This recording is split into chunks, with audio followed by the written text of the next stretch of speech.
Hi, I'm Jinnie Pratt. I currently play rugby for the University of Oklahoma Women's Rugby Club. I am the Vice President, the Webmaster, and the Public Relations and Social Media. Oh man, first time I ever came to the clubhouse, I was 18. I hadn't turned 19 yet. I was up here for War of the Roses, and we came to the clubhouse for the social, which is just everybody comes and just drinks and sings songs after the game. And I came in here and I just kind of was floored. Like, I thought it was the coolest place I had ever seen in my entire life.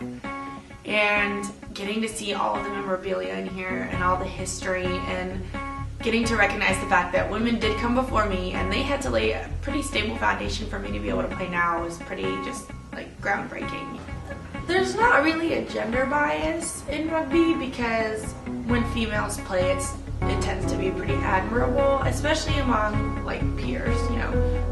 I mean, people don't understand that girls play rugby. It's like, you girls play rugby? Are you really allowed to play rugby? Like, doesn't that hurt? You know, and it kind of makes sense that people would question that because it is such a physical sport, but I mean, anybody can play rugby, really. And that's what makes it fun.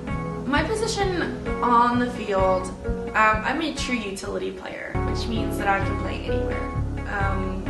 I guess I have specialized positions, but I never walk up to a camp and say, oh, I play this, because I don't. I play this, this, this, this, and this. Like, I can play 5, 6 different positions. And so I fill in the gaps where it's needed. And the fact that I'm so versatile, I mean, makes me an automatic leader on the team because I'm able to, like, teach people that are stepping into this position that have never been in it before, that are having to do this with me or whatever. I'm also really loud.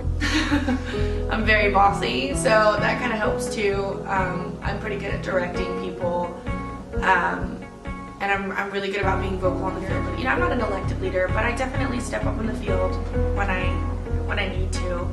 I'm an authoritative figure, I guess. Like, people look up to me, rookies ask me for help, which I'm always more than glad to stay and help them. I just do my best to make sure that everyone is like fit and has the skills that they need. And occasionally, like, I call them family dinners at my house, which I make team dinner, and everybody just comes over and we hang out. Because I think it's really important to have a solid relationship with your teammates, not just on the field, because it's what's off the field that also contributes pretty significantly to your rankings or your scores or whatever else. And that's another thing that's pretty surprising about the socials after the games, is you would think that since rugby is such a brutal sport and it's just so in your face and raw, you think that afterwards everybody would be pretty animalistic and they would hate each other, especially if they lost. But not in rugby. Everyone's pretty accepting, and we all know that it's a rough sport, and we all know that we get hurt, and we all know that we lose sometimes.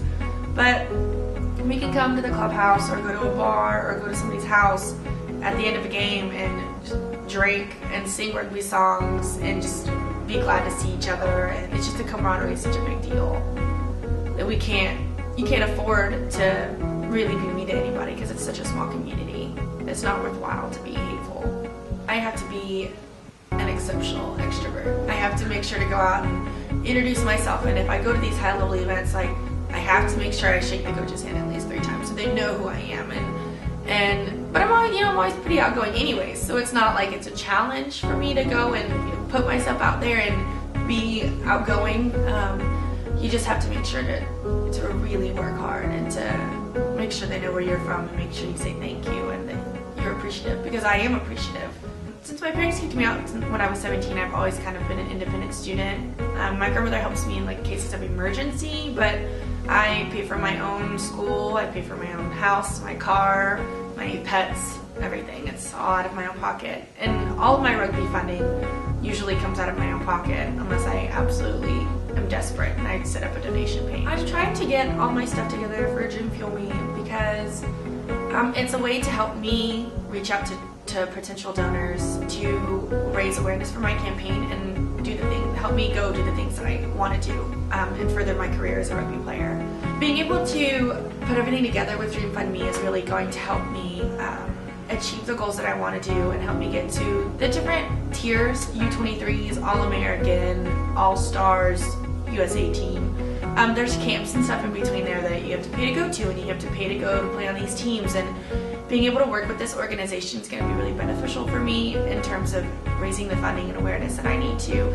And I want to be able to go out and do these awesome things and play for the national team and get to sing the national anthem and cry, right? Because I'm going to cry. And be able to be a role model for these kids.